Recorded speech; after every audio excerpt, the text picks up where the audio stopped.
O pré-candidato Flávio Bolsonaro se reuniu com 40 embaixadores para falar sobre urna eletrônica.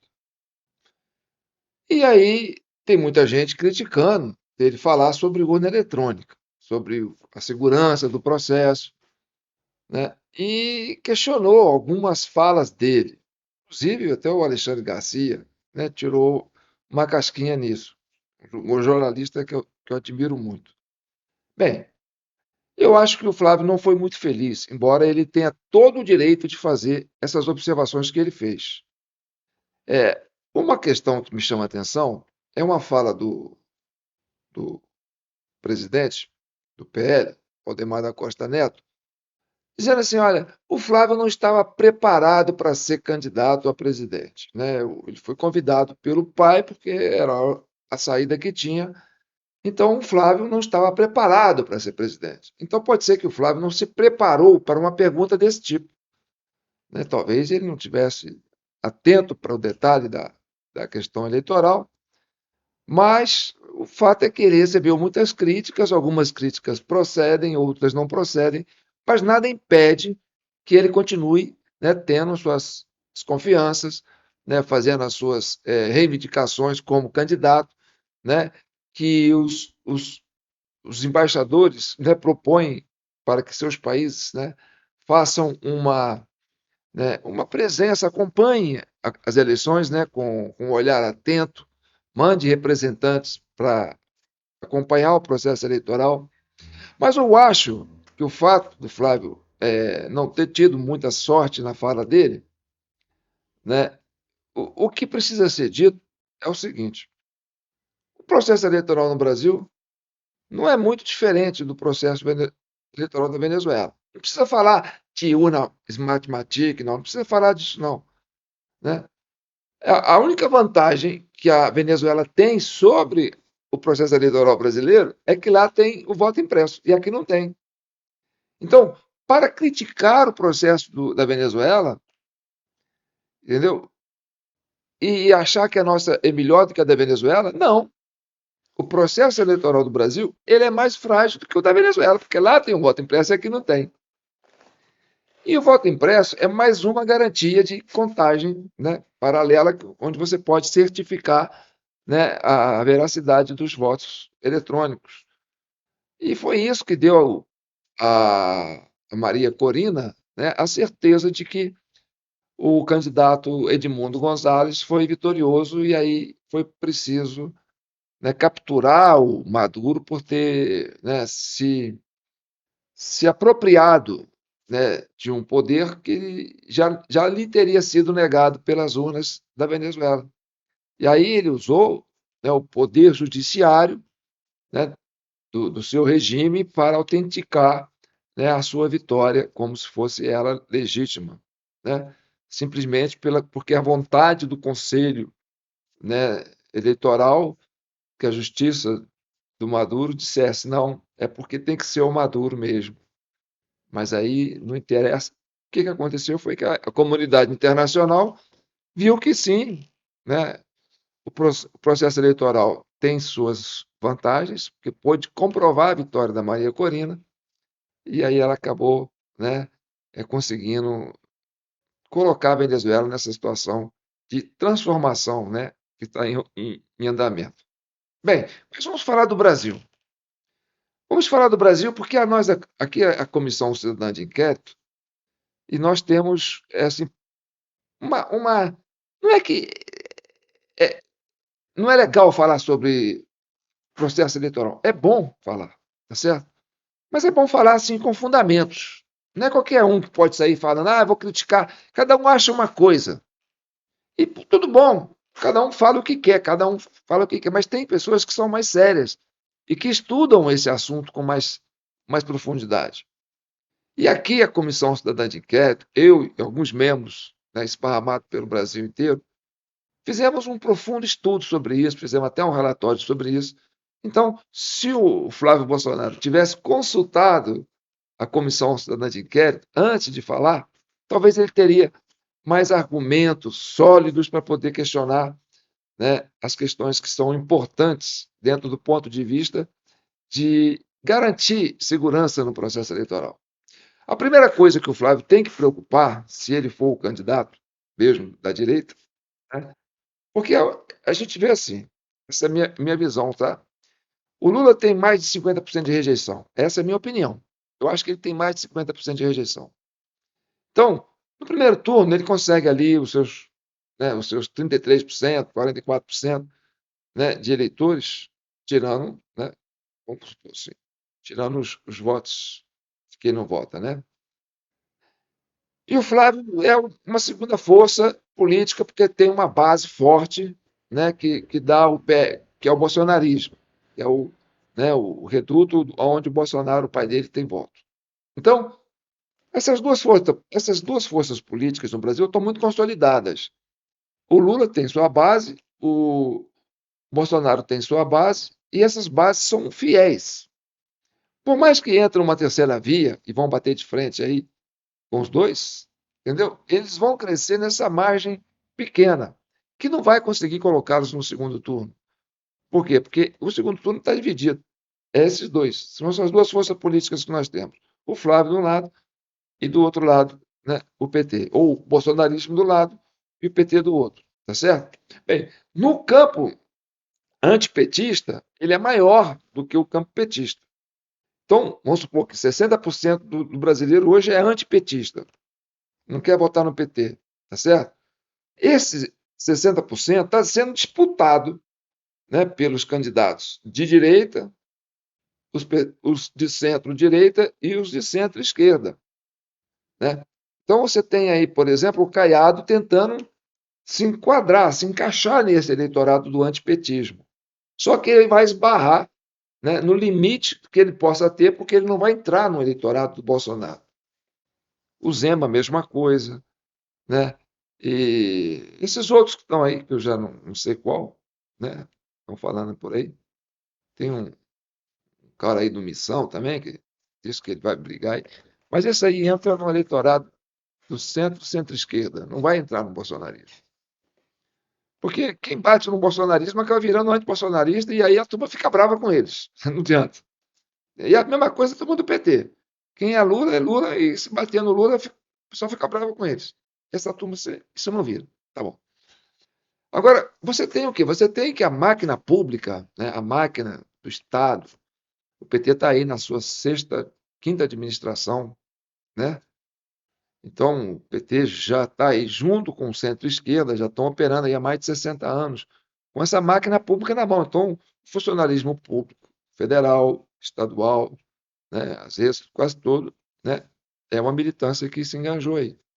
Então, o processo eleitoral é feito, né, por profissionais que têm uma inclinação, né, mais ligada à esquerda. Tá bom. Agora vamos à questão do processo da urna. Dito isso, a pessoa fala, dito isso, Flávio Bolsonaro, né?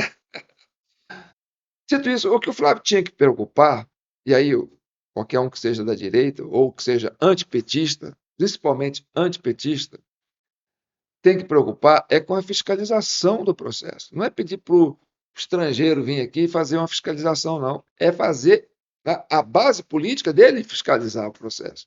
Fiscalizar as sessões eleitorais, ficar lá dentro da sessão, vigiando, né, os agentes públicos que estão lá conduzindo o processo. Porque, olha aqui, vamos entrar aqui, ó. Eu trouxe aqui um dado do Ministério Público Federal e eu quero muito chamar a atenção para vocês para esse detalhe, tá certo? Por isso que eu falo, você tem que ter propriedade. Se o Flávio tivesse se preparado para fazer essa audiência com esses embaixadores, tivesse levado essa questão, que eu vou colocar aqui, matava a pau. Matava a pau e ganhava o Brasil. Ganhava o Brasil, porque essa é a dúvida que todo mundo tem. Entendeu? E que a gente vai esclarecer aqui para vocês. Só que esse vídeo vai ficar limitado, né, gente? Se você está vendo isso aqui, você é um privilegiado. Eles vão segurar esse vídeo. Até porque nós temos as perguntas que não podem ser respondidas. Mas vamos ao caso. Vamos entrar aqui no Ministério Público e vamos ver aqui, ó. Aí tem lá o programa deles que chama Me Explica, Ministério Público Federal. Para que serve a biometria nas eleições? Aí vem, Vamos analisar aqui junto comigo. Vamos ler junto comigo aí.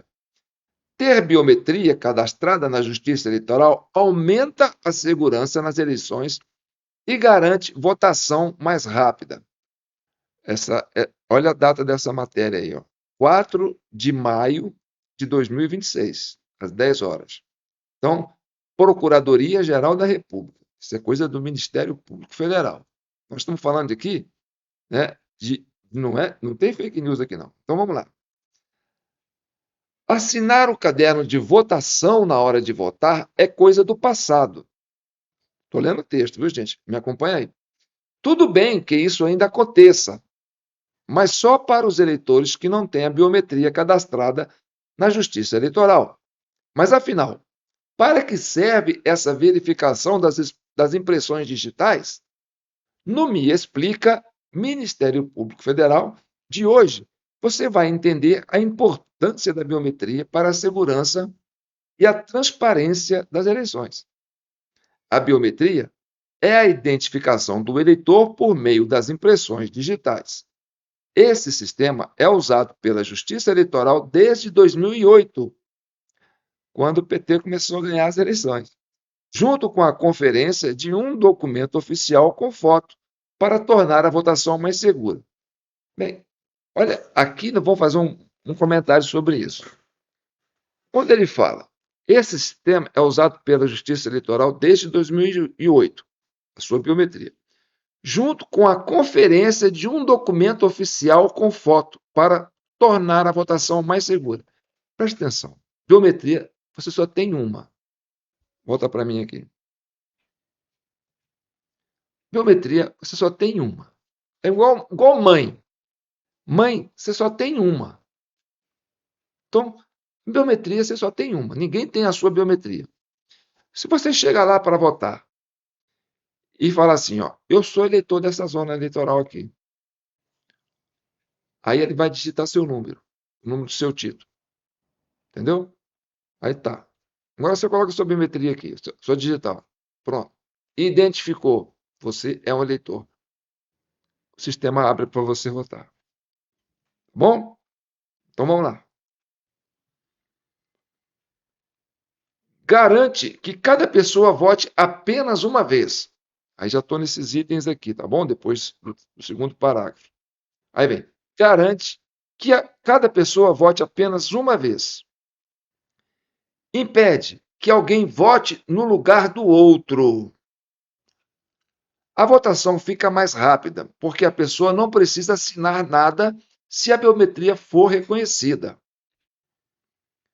Aí tem aqui em negrito, isso aqui é importante, é uma exclamação. Quem não tem biometria cadastrada na Justiça Eleitoral pode votar normalmente. A diferença é que assinará o caderno de votação. Ponto. Vamos continuar lendo. O cadastro biométrico é obrigatório, gratuito e feito presencialmente nos cartórios eleitorais. Além de aumentar a segurança das eleições, esses dados também fazem parte da identificação civil nacional, que facilita o acesso dos cidadãos a serviços públicos. Aí vem, como ocorre a biometria?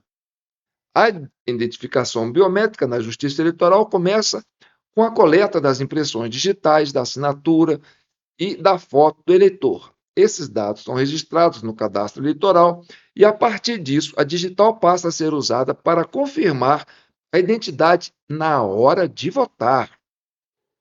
Agora, preste atenção nesse item aqui, ó, nesse parágrafo agora. Dos 157,6 milhões de eleitores aptos a votar no Brasil, mais de 139 milhões, ou seja, 88,64%, têm a biometria cadastrada, conforme dados do TSE até abril deste ano. O cadastro eleitoral fecha no dia 7 de maio, portanto, os números ainda devem aumentar. Aí tem aqui em negrito grande. Se você ainda não tem a biometria cadastrada, procure o seu cartório eleitoral até 6 de maio. Esse é o prazo para regularizar a situação eleitoral e também tirar o seu título de eleitor.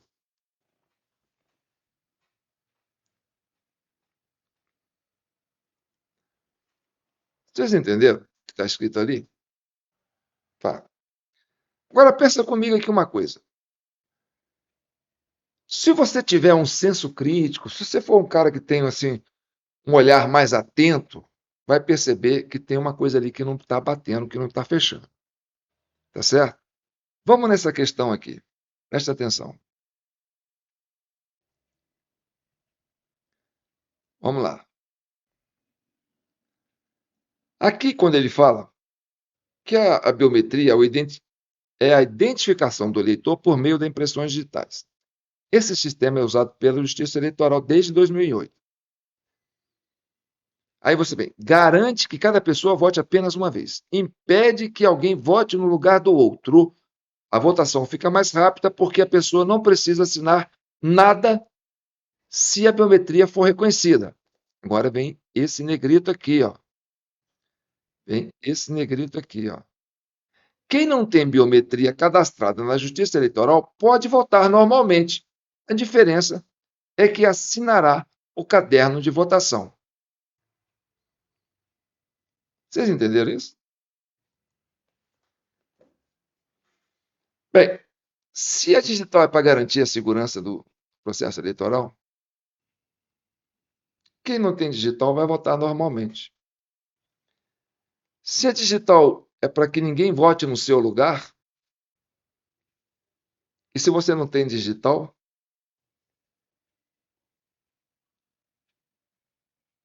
quem vai votar para você? Bem, você vai votar, você só assina o caderno. Tá, eu só assino o caderno. E aí vocês vão me dar um papelzinho, eu vou pegar, vou colocar o nome do meu candidato num papelzinho, vocês vão me dar esse papelzinho e eu vou pegar esse papelzinho e colocar numa urna e depois vocês vão pegar esse papelzinho para conferir. É isso que vocês vão fazer? Bem, porque eu não tenho digital. A digital é para dar segurança para o sistema. Se eu não tenho digital, eu não posso usar o sistema. Eu tenho que botar no papelzinho, né? Porque a minha digital não foi reconhecida. Bem, ali fala 88 mil, 88, tantos por cento tem biometria reconhecida. 22% não tem biometria reconhecida. Perto de 18 milhões de eleitores no Brasil não tem biometria reconhecida. Não tem biometria para votar. A esses 18 milhões de eleitores que não têm biometria para votar, como é que eles fazem? Eles vão pegar o caderno, eles vão pegar uma cédula de votação, meu candidato é esse, vai dobrar e botar. Porque ele não tem biometria. Mano.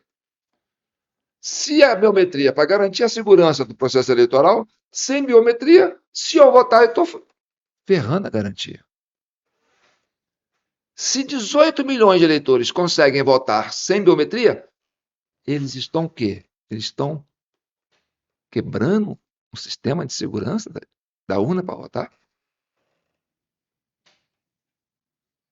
Ué, então se 18 milhões podem votar na urna sem biometria, então é sinal que os outros 150 milhões também podem. Por que um é diferente do outro? A lei é igual para todos. Não é assim? Não tem um eleitor especial, um eleitor diferente. Ah, esse eleitor aqui ele é especial, ele não precisa de biometria. Ele pode votar do jeito que ele quiser. Não, mas você só pode votar com biometria. Ah, se a sua biometria não é. Você não pode votar? Não. Então, essa pergunta que fica latente, entendeu? É onde mora o perigo. Por quê? Porque eles não respondem. Como é que faz com o eleitor? Porque, olha aqui, ele ainda coloca no começo, preste atenção, no começo do parágrafo, no começo do texto. Aí vem aqui, ó, assinar o caderno de votação na hora de votar é coisa do passado. É coisa do passado. Assinar o caderno de votação é coisa do passado. Você não precisa provar que você teve lá, não. A sua assinatura não serve mais para votar. Você percebeu isso? Não serve mais. A sua assinatura não tem importância. Você chega lá, põe em digital, vai lá, volta, pega o seu comprovante, vai embora. Ah, o digital reconheceu. Tá bom, vou lá, botei, o meu comprovante foi embora. O que prova que eu estive lá? A minha digital. Porque eu só tenho uma digital. Ninguém tem a minha digital. Só eu. Então, o que prova que eu estive lá foi a minha digital. Então, eu não preciso assinar. Assinatura é coisa do passado. Mas, todavia, contudo, porém, entretanto, aquele eleitor que não tem biometria precisa assinar. Aí a assinatura dele é importante. Tá bom. Mas como é que ele vai votar se ele não tem digital? E precisa da digital para votar. Porra! Precisa da digital para votar, caramba!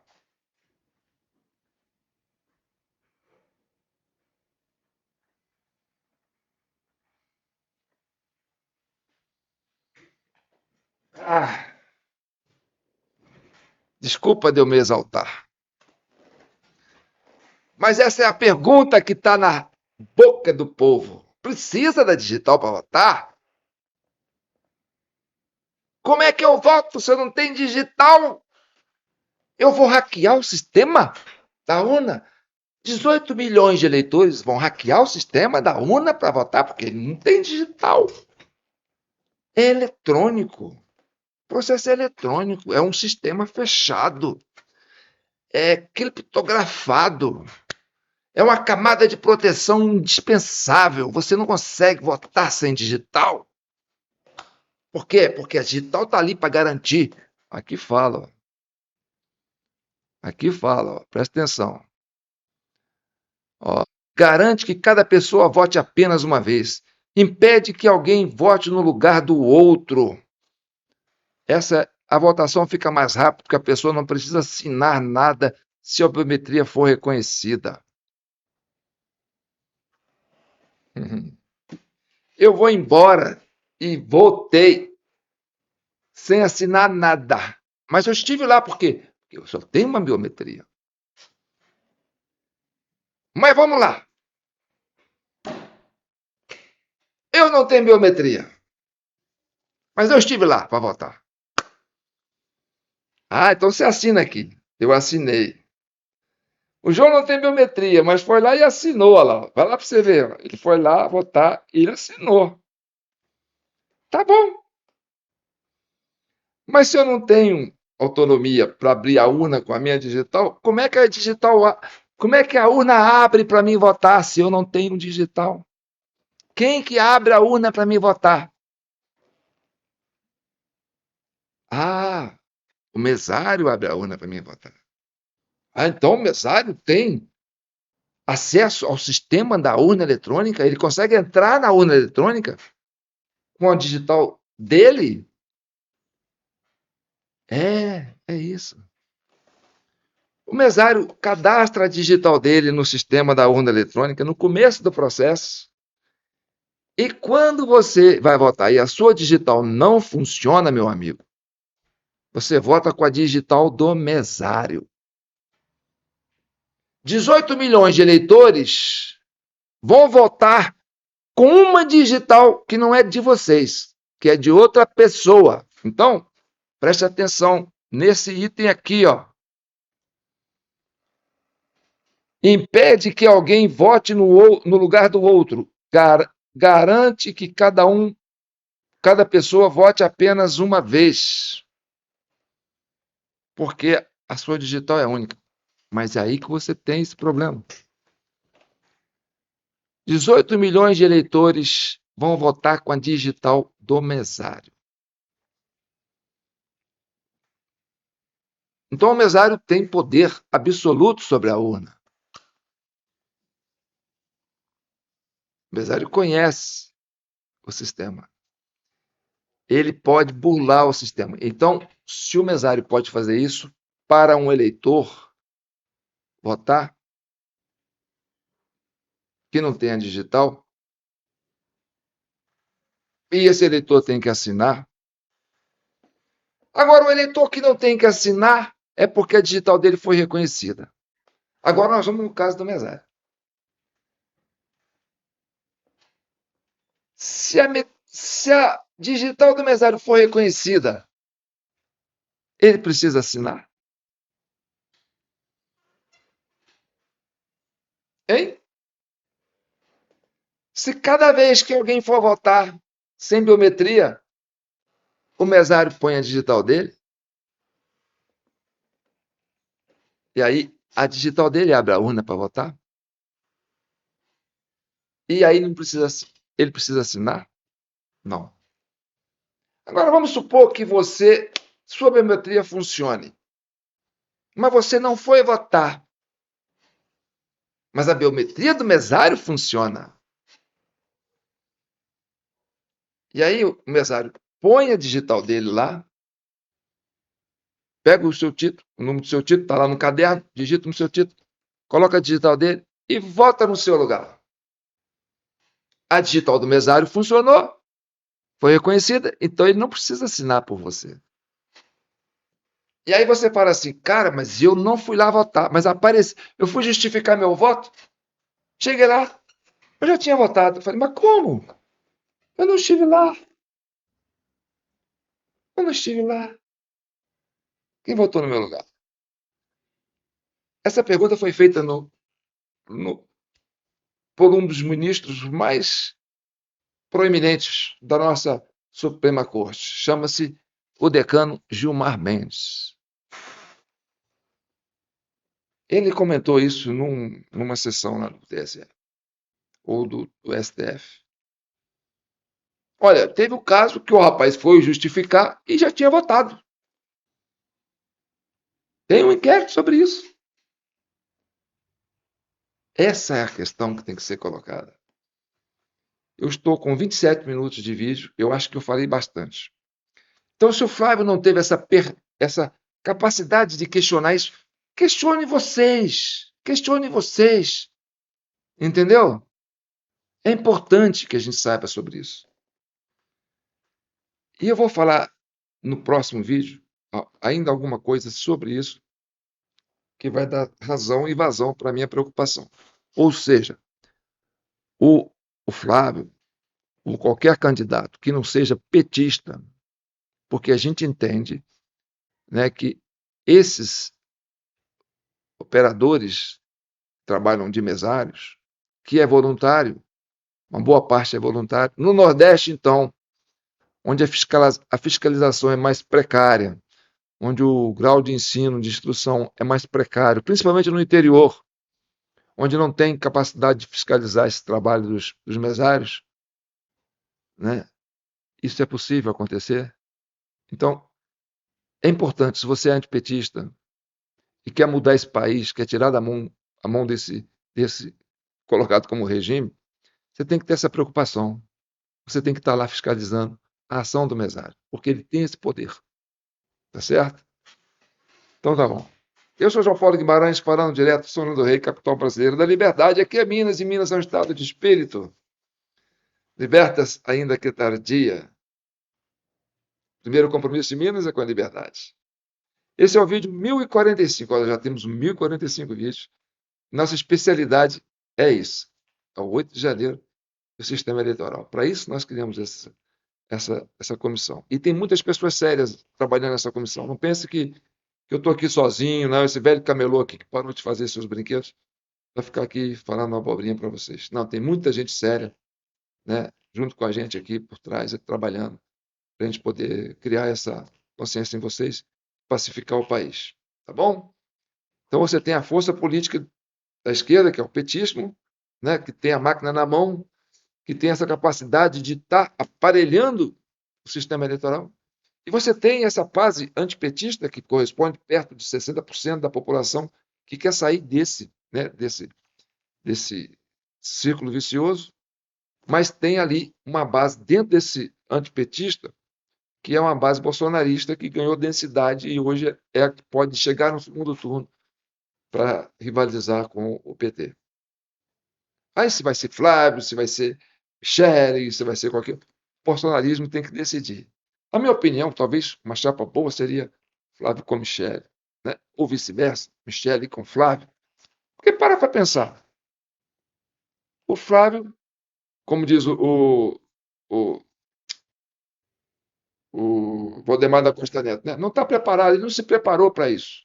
A Michele se preparou para isso. A Michele criou o PL Mulher, né? Ela criou um partido dentro de um partido, né? Criou um trabalho de mobilização feminino fantástico. Então, ela tem uma penetração forte, é uma mulher com presença, carismática, sabe se colocar no palanque, é esposa do homem, tá certo? Então, se o Flávio consegue, né, resolver o problema com a Michelle, não precisa mais nada, porque Michele de vice e Flávio na cabeça, ou Michele na cabeça, Flávio de vice, nenhum vai trair o outro, porque fica tudo no mesmo clã. Você sabe que não é que pode, né? O fato dela ser madrasta do Flávio, não tem lei que impeça isso, não. Um pode ser vice do outro. Seria uma chapa puro sangue mesmo, né? Se eles resolverem essa diferença, vem com a chapa puro sangue. Agora você imagina, só para tirar uma onda aqui, se o Flávio aceita ser vice da Michelle, vamos supor, tá uma hipótese, o Flávio aceita ser vice da Michelle, com esse volume de voto antipetista que tem aí, que é mais de 50%, a Michelle vai pegar a turma do Bolsonaro, vai pegar a turma dos indecisos, vai pegar a turma do centro, entendeu? Vai pegar o público feminino e, bom, arrasta esse voto todo aí e leva isso aí. Porque a rejeição dela é quase insignificante. E quem é que vai bater numa mulher, né? No meio de uma eleição? Aí vem a misoginia, né? Tem esse negócio todo, né? E aí você tem o quê? Vamos supor, imagine essa situação, entendeu? Imaginar não é pecado. Vai que a Michelle saia da cabeça e o Flávio de vice. Estou supondo, ou saia vice, ou vice-versa. Mas vamos supor o fato da Michelle na cabeça e o Flávio de vice. E aí, dia 1º de janeiro de 2027, quem vai subir a rampa? A Michelle de mão dada com quem? Com o seu marido. Com certeza com o seu marido, porque até lá já foi por água abaixo todos esses inquéritos das tramas golpistas. E aí, meu amigo, quem vai morar 4 anos no Palácio da Alvorada? O Bolsonaro, de volta para o Palácio da Alvorada, com a Michelle. Vai ser o maior conselheiro da Michelle ali nos bastidores. E o Flávio? Vai para o Palácio do Buriti. É Buriti, né? Palácio do vice-presidente. Pronto. Aí os bolsonaristas faz cabelo, barba e bigode. Não tem para ninguém. Entendeu? Mas resolve essa ladainha de vocês aí, porque a gente aqui já não aguenta mais, né? Que o Flávio tá levando porrada para cá, para lá, para cá, para lá. Isso aí é natural. É bom, que ninguém bate em cachorro morto, tá certo? E o cara que saiu para ser candidato à presidência, principalmente levantando a bandeira do bolsonarismo, tem que levar pedrada, entendeu? Agora, escândalo por escândalo, o pessoal fala, eu fico com o escândalo do Flávio, mas não voto no PT. Então, escândalo hoje no Brasil já não pega muito mais, não. E aí a turma quer ir com vaga nos dentes. Fala, não, nós vamos eleger o Flávio. Ou nós vamos eleger a Michelle. Nós vamos botar essa família de novo no poder. Ela vai fazer justiça contra os presos políticos do 8 de janeiro. Vai fazer justiça contra esse ativismo jurídico. E é onde tem a maior chance de lidar com essa transformação que está vindo aí do mundo, né, que está tornando a direita mais palatável atualmente. Até o Lula disse que não é de esquerda mais. Está entendendo? Então tá bom. Agradecendo o Pix de vocês e agradecendo aqueles que vão, né, contribuir até, né, final do mês, porque a gente aqui vende o almoço para pagar a janta. É assim, meu amigo. Esse Pix está aí grandão, não é à toa, não. Tá certo? É que a gente não tem banco master, não. Fique com Deus. Agora eu quero ver seu comentário, tá bom? Dá um like aí se você gostou e se inscreva no canal TV Del Rey, canal da Comissão Cidadã de Inquérito. Um abraço.